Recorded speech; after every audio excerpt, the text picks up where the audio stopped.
Hoje nós vamos falar de Manchester United e Tottenham, dois clubes que passam por um paralelo que ligam os dois. Ambos estão em um momento de crise há muito tempo e ambos sofrem de problemas com a sua identidade, uma pequena crise com sua identidade. O Manchester United passa por um período com o Ruben Amorim de transição, onde está passando algo muito difícil, e o Tottenham passa por um período com Ange Postecoglou de quase que uma saturação da própria ideia em pouquíssimo tempo. Uma ideia que começa muito bem e está terminando muito mal. Hoje a gente vai conversar sobre os dois clubes e traçar um paralelo entre os dois. Para quem caiu aqui de paraquedas e não me conhece, eu sou o Corvo, apresentador desse canal. Seja muito bem-vindo ao Plano Blues. Evidentemente, a ligação desses clubes não vem só por serem dois clubes de Big Six e clubes ingleses. Eu acho que a ligação dos dois clubes vem dessa fase atual que os dois vivem. Essa fase onde você não consegue saber qual vai ser o final dela. Você não sabe, por exemplo, se o Manchester United nessa temporada não vai parar em uma zona de rebaixamento. Você não sabe se o Tottenham não vai passar um vexame dentro da Europa League e vai parar muito fora da zona de classificação europeia. Ambos passam por situações onde eles estão bem perto de passar uma grandiosa vergonha. Isso é muito interessante, porque são dois clubes que têm muita grana, são dois clubes que têm grandes elencos, com grandes jogadores, mas que não conseguem colocar isso em prática, cada um com seus problemas, né? Então, efetivamente, esses clubes, eles estão deixando de ser clubes de Big Six, cada um com seu dilema. A gente vai conversar sobre o Manchester United e sobre o Tottenham, dar uma perspectiva de cada um dos problemas que eu vejo em cada um dos clubes e problemas que encaixam nos dois ao mesmo tempo e que os dois vão viver dentro dessa Premier League. A gente vai ter essa dinâmica agora. Vamos começar pelo Tottenham. Bom, o Tottenham, nosso querido Spurs, é um clube que seu último sucesso foi sob o comando de Pochettino, onde ele conseguiu colocar o clube na final. Na época, a galera talvez tenha colocado aquilo como um feito inédito muito legal e hoje parece até incrível. Parece que talvez colocar o Tottenham numa final de Champions seja mais impressionante que ganhar ela. Essa é uma piada que você escuta bastante e, cara, tá começando a parecer que é verdade, cara. Eu cada vez mais me impressiono com o trabalho de Pochettino sobre o comando do Tottenham. Porque, sinceramente, eu não sei quem é que faria esse clube chegar numa final tão grande, cara. Porque parece que o problema ali dentro é muito grande. Tem a ver também com a identidade do treinador que eles escolheram, né? Ele combina com a personalidade que o clube tem. E a personalidade do clube não é das mais legais. O Tottenham tem uma personalidade, um jeito de encarar o futebol, inclusive tem a ver com a crise de identidade dele, que não combina com muitos treinadores. Essa identidade que o jogador do Tottenham tem de good guy, de um cara legal, de um cara maneiro, não é das coisas mais bem vistas, né? Até porque você pega, por exemplo, o Harry Kane, que tem uma carreira de extremo sucesso, ele passou um tempão no Tottenham e não ganhou nada. Do que adiantou ser o bom rapaz no final do dia, né? Tem uma fala de Mourinho que eu acho que ele deixa claro o que é este período do Tottenham, né? Ele tá conversando com o time do Tottenham no documentário que tem na Amazon Prime, inclusive se você quiser ver, e ele fala: vocês são os bons rapazes em campo, vocês têm que ser o cara mal de vez em quando também. É o que eu sinto. Eu sinto que o jogador do Tottenham, assim como o Antônio Conte disse, né? Ele não quer jogar sob pressão, ele não quer jogar pra realmente disputar, ele não quer fazer esse jogo. E ele também não quer adotar uma identidade extremamente agressiva, de fato, como é o que, por exemplo, Ange Postecoglou vai pedir dos jogadores. Então o jogador do Tottenham, ele não tem identidade nenhuma. Ele é um jogador que vai variando de acordo com o que tem à volta dele. Evidentemente, isso aqui não é algo positivo, ok? Eu deixo isso aqui bem claro pra vocês. Essa falta de identidade vai cobrar o clube. E no momento atual que a gente nota no Tottenham é um treinador que tá tentando fazer um trabalho impossível. Um trabalho com a montagem de elenco ruim. Um trabalho onde os jogadores não combinam com a ideia dele e cada dia mais que passa isso fica mais claro. E um trabalho que parece ser impossível de ser resolvido. Na fase atual do Tottenham, ele tá no meio da tabela, vivendo um momento parecido com o que o Chelsea viveu.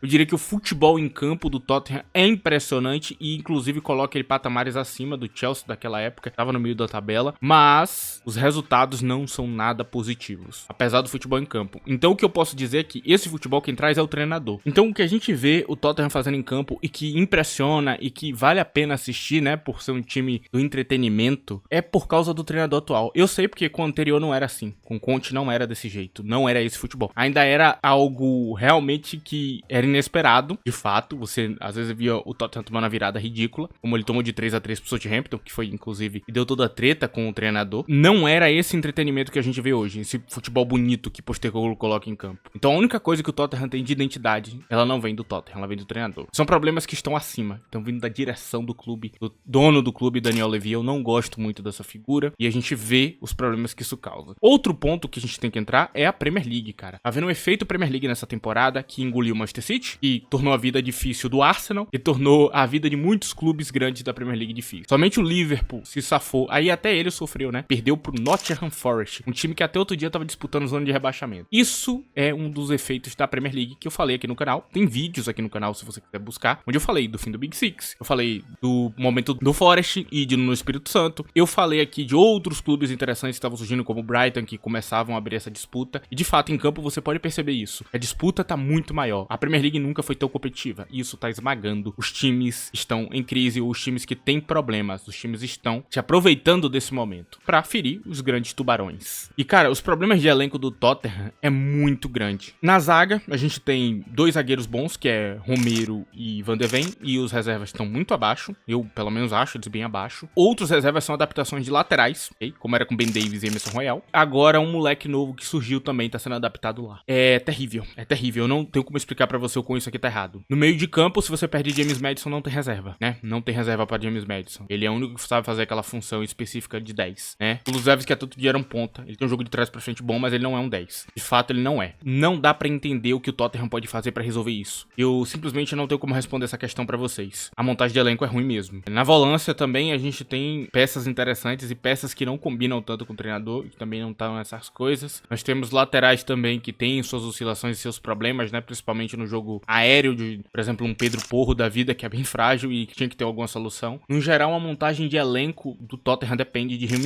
Quando você olha pra camisa 9 é onde você fica mais bravo, né? A contratação de Richarlison e Solanke. Ambos não são soluções pra camisa 9 e beira o ridículo você pensar que eles são substitutos pra Harry Kane. O trabalho do Tottenham contratando jogadores é podre. Eu não tenho como descrever isso, cara. Eu gosto de alguns nomes que vieram, eu acho eles interessantes, mas pelos preços que vieram e pela solução que eles não são, eu não tenho como defender a direção do Tottenham. Isso aqui é ridículo. E aqui a minha crítica maior é a direção do Tottenham. O treinador, ele é inflexível, ele tem uma ideia, ele vai atrás dela e ele não vai dar pra trás. É o jeito dele de fazer as coisas. Eu acho isso errado, mas ele é um treinador jovem, em teoria. Um treinador que não tem uma carreira tão grande e eu acho que talvez em algum momento ele mude. Porque não vai ser isso dentro do Tottenham. É raro que isso aconteça no meio de um trabalho. Então, pensando nisso tudo, o Tottenham precisa demitir imediatamente Ange Postecoglou. Não tem como continuar desse jeito. E a crise de identidade do Tottenham vai continuar. Vai continuar sendo um clube que você não sabe o que ele quer. Eu não sei se o Tottenham quer ganhar a Premier League. Eu não sei se o Tottenham quer ganhar uma Copa. Eu não sei se o Tottenham quer ganhar a Europa League. Eu não sei o que o Tottenham quer. Não tem uma identidade clara nesse clube. E a única coisa que a gente sabe é que os jogadores não querem competir. A sensação que a gente tem é que é tudo feito para um time que parece que está competindo e não está competindo de verdade. A montagem de elenco, o jeito que a direção é feita e o jeito que, inclusive, todos os treinadores recentes que passaram reclamaram do jeito que os jogadores tratam o campo e quão fácil eles desistem das coisas, inclusive foi uma crítica muito forte ali de Mourinho também, né? Me indicam que realmente o Tottenham não tem uma identidade clara. Eu acho que tem uma solução aqui pro Tottenham. Tem um treinador que eu vejo como uma solução e talvez seja uma solução permanente. Que é o treinador do Girona, Michel. Se o Tottenham vai se propor a ser nada, a contratar jogadores porque eles vão valer mais lá na frente, ou porque eles têm um grande potencial de evolução, que tragam um treinador certo pra isso. Michel do Girona transforma qualquer jogador ruim em um jogador interessante. Você vê o que ele fez nessa temporada com Bryan Gil e com Van de Beek, você vai ficar impressionado. Eu não sei como ele faz, ele apenas faz. Então ele é o cara certo pra comandar um elenco bagunçado, ele vai saber variar, ele vai saber usar formações e ele vai saber lidar com o que derem na mão dele. Ele não vai ter problema com isso. O trabalho de Michel, inclusive, é impressionante. Ele faz um Girona patético, um Girona com um elenco fraquíssimo, parecer um time extremamente competitivo. Junto do trabalho de Sebastian Hunes ali, são dois trabalhos que fogem muito o que o elenco tem pra entregar. Então se o Tottenham vai continuar nessa pegada, contrate Michel do Girona. Pra mim é a única solução. E essa é a solução que eu deixo aqui. Fácil. Agora a solução mais difícil é se livrar da direção do Tottenham. Tem que se livrar dela. Talvez o Daniel Levy seja um gênio pra gerir todo o negócio e ele tenha feito um excelente trabalho. Mas pra competir, não parece o caso. Eu tenho bastante medo com o que ele vem fazendo com o Tottenham. E o meu medo com o Tottenham talvez seja ainda maior que o do Manchester. Porque a sensação que eu tenho no Tottenham é que cada dia que passa na Premier League ela evoluindo tanto, ele tá ficando pra trás e daqui a pouco ele não vai ser nem mais parte do Big Six. Já tem gente que inclusive fala, né, que o Tottenham não é parte do Big Six. Eu tenho a sensação que ele vai ficar de fora e que essa vaga vai pro Newcastle ou pro Aston Villa ou pra algum outro que vai subir pra essa posição. Eu tenho bastante medo. E meu medo maior fica quando você olha pra que Nuno Espírito Santo conseguiu fazer um trabalho melhor no Wolves e no Forest e não no Tottenham. Tem alguma coisa errada. Volta pra aquela de identidade, né? Nenhum treinador treinador defensivo conseguiu ter a identidade certa pro Tottenham. Qual é a identidade do Tottenham? Agora vamos falar do Manchester United, que deve ser o que muita gente tá esperando pra eu falar, cara. Agora a gente vai falar sobre os problemas que este time está vivendo nessa fase atual. Vai ter um vídeo separado aqui falando sobre o cemitério de jogadores e de carreiras e treinadores também, né? Tudo junto, que o Manchester é. Mas, no momento que eu gravo isso aqui, o que eu trago pra vocês de perspectiva, que é interessante de eu trazer aqui pra vocês, é que, cara, o Manchester ele tem problemas muito graves que não tem a ver com o Ruben Amorim. O Ruben Amorim tá tentando resolver os problemas. Eu pensei que seria mais fácil. Seria, com toda a sinceridade do mundo, pra você torcedor do Manchester, precisa ouvir isso. Seria mais fácil. Mas os jogadores têm que querer. Os jogadores têm que querer jogar. Eu não sinto que os jogadores do Manchester estão se dedicando como estavam se dedicando quando o Ruud van Nistelrooy tava aqui. Eu sinto que desde que esse treinador entrou, eles não estão se dedicando tanto.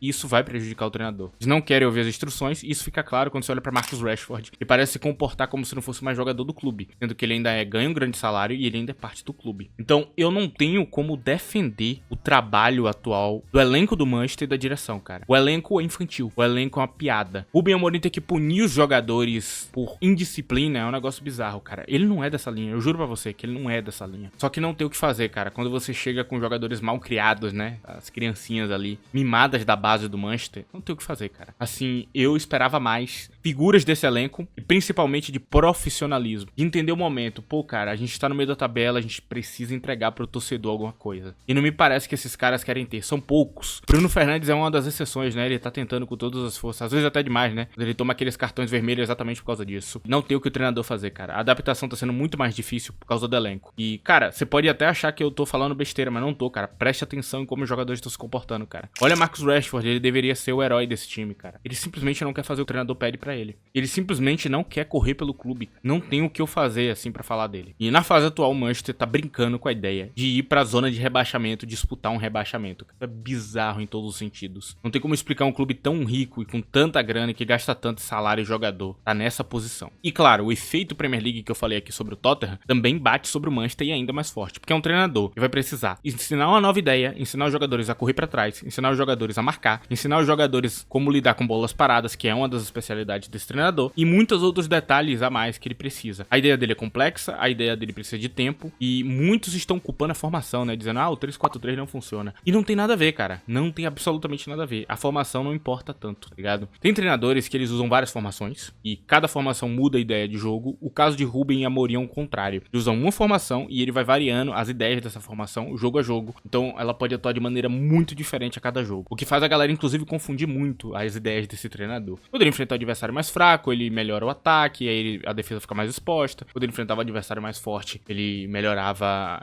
a defesa. Quando ele enfrentava um adversário que era uma retranca, ele usava padrões para quebrar essa retranca, padrões que dessem mais criatividade, e ele ia modificando ali no esporte. Ele não consegue fazer isso dentro do Manchester. E esse efeito Premier League tá esmagando o Manchester, que não consegue dar tempo necessário para adaptar ele. Pode acontecer do caso dele cair do cargo antes de terminar o trabalho. E, cara, os problemas de elenco vão além, cara. A fase, por exemplo, de Dalot é bizarra. A fase física de alguns jogadores do elenco é uma merda. O melhor volante do Manchester é Casemiro, e ele não parece ter consistência física e de atuação. Então fica difícil, porque talvez ele fosse o cara pra jogar todos os jogos e salvar o Manchester. Só que ele tá deixando de ser esse cara que salva o Manchester como ele foi há um tempo atrás. Tá cada vez mais virando um problema ali dentro do elenco. Ninguém tá se salvando, cara. A zaga que falha bastante, né? Nós vemos jogadores que o único que eu sinto alguma confiança é o tal do Delite. O resto é uma oscilação bizarra. Maguire tá se recuperando também e é um problema que Maguire seja uma figura de segurança, porque não deveria estar nas mãos dele. Talvez ele nem deveria mais estar no clube. Então os problemas de elenco vão além. É o goleiro falhando em momentos miseráveis da carreira de Onana, que não dá pra explicar as falhas dele. São momentos que, mano, eu juro que eu não tenho como descrever pra vocês o que tá acontecendo nesse clube. Problemas de elenco vão além. E o treinador, aí você poderia citar a mesma coisa que eu citei aqui do Tottenham, né, que não sabe variar a formação. Na verdade ele sabe, ele varia, e ele tá tentando achar o padrão certo. Só que tá muito difícil. Ainda mais quando o seu elenco não coopera com você. E eu nem vou falar do ataque. Eu nem vou entrar nesse detalhe. E o quão injusto tá sendo a fase de Zirkzee, né? Eu acho que o Zirkzee tá sendo bastante injustiçado. Ele tem levado muito a culpa por algumas situações que ele vem vivendo no clube, e eu não sinto que é culpa dele. Eu sinto que ele é um bom jogador, inclusive eu acho que ele vai ser o 9 do Manchester aí, até que eles contratem alguém de verdade pra posição. E eu espero que ele se recupere aí, que ele realmente dê a volta por cima dos próximos jogos, para que a torcida ajude ele a chegar nessa fase. O Manchester é outro clube sem identidade. Eu não sei o que ele quer em campo. Eu não sei se o Manchester quer contra-atacar, eu não sei se o Manchester Manchester quer fazer jogadas rápidas, eu não sei se o Manchester quer jogar sem a posse, eu não sei se o Manchester quer sem retranca, eu não sei o que o Manchester quer. De fato, todos os treinadores que passaram tiveram dificuldade. O último treinador que teve sucesso e que trouxe identidade ao clube foi Mourinho. E de resto, ninguém mais conseguiu. Todo mundo se dobrou a esse elenco de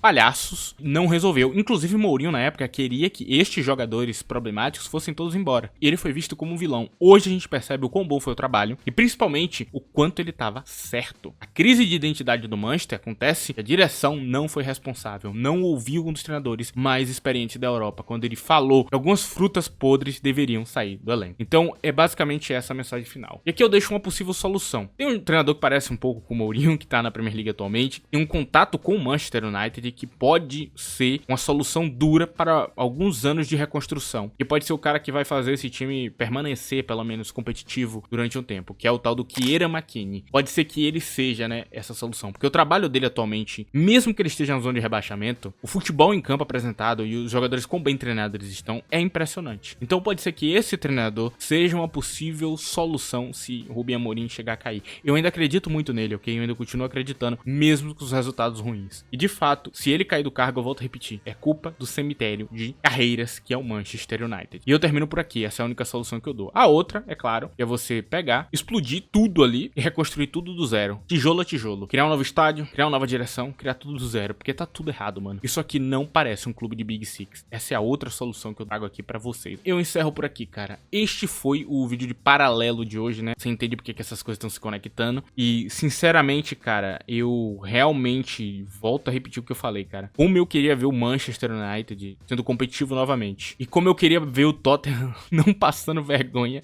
todos os dias, cara. Sinceramente, cara. Aqui de coração eu falo isso. Porque, cara, não dá mais, mano. Juro pra você, toda temporada é o mesmo filme nesses dois clubes. É isso, rapaziada. Se gostou desse vídeo, não esqueça de deixar o like. Outra forma que você tem de ajudar esse vídeo aí pra frente é aí na aba de comentários, na opção de hypar o vídeo que você manda ele pra frente. E também você pode fazer o tradicional, que é o compartilhamento. Se você quiser ter um contato maior comigo, me siga em @ddcorvo aí no Twitter, eu vou deixar ele aí na tela. Pode me seguir e você vai ter uma cobertura aí diária das notícias, do que eu falo diariamente aí, de coisas que eu tô pensando. E quem sabe você até me dê uma ideia pra vídeo ou participe de alguma coisa por estar lá. Enfim, obrigado a todos vocês que me escutaram até aqui. É isso. Tchau.